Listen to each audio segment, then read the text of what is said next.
முருகா.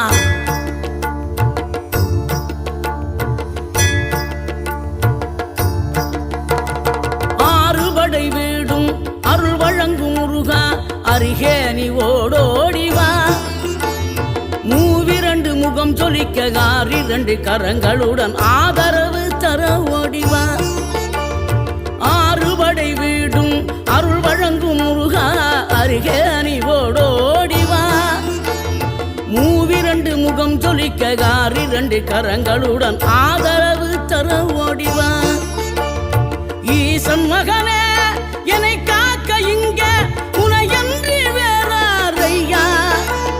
நெஞ்சார நான் நினைக்க பஞ்சாமிர்தம் கொடுக்கும் ஒரு தெய்வம் நீதானையா, ஒரு தெய்வம்